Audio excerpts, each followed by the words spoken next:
Okay, so it's been a while since I printed or plotted from AutoCAD, and it looks like some stuff has changed, but I'm going to at least show you what you need to know to get a successful print.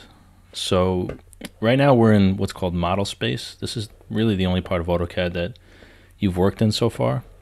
But when we print or when we plot, we actually go to an area called paper space, or right here it says layout 1. This is where we should be to print. So you're going to click on that tab, and it's going to bring you to paper space. This is kind of like what layout is to SketchUp Pro. So it's like, you know, this is where you're going to print from. So picture this as like your piece of paper. What this is called a viewport. So this lets us see the stuff that we do in our model space on our paper.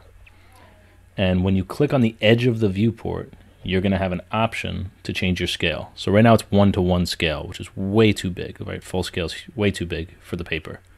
So you're only going to see this when you click on the edge of the viewport here. And then you're going to change it to something that's appropriate for your printer. For me, that's going to be 1/4 inch equals a foot.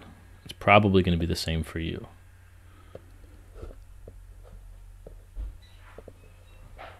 Now, once you do that, you can go to Print, Plot,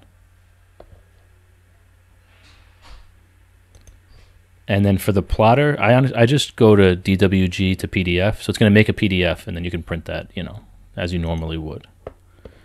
Make sure your paper size is 8.5 by 11 if you're printing it on a regular printer.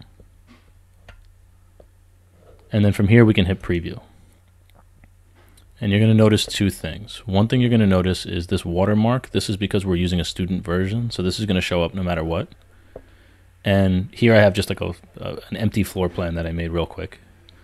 You also see the viewport here. So if you don't want to see this viewport and you don't want to have this extra border, what you can do is you can put it on its own layer. So if you go to Layer Properties and you add a new layer just for your viewport, I don't know if you'll need this, but it's good to know. You can set this so that whatever's on the viewport layer doesn't print. So you see that little cancel symbol? So now if I switch this to my viewport layer, and I do another preview, it goes away. And again, I don't know what you need to have on this printed version, but if you wanted to add text and title block and all that good stuff, you can do it right here. And the nice thing about adding text in paper space, right, in layout 1, is you add it to you make it whatever size you wanted it to actually be. So if you wanted your text to be 1/4 inch when you printed it, that's the size you would make it, all right, or 3/16 or whatever. So that should be all you need to know to get a decent looking print out of this. So let me know how it goes.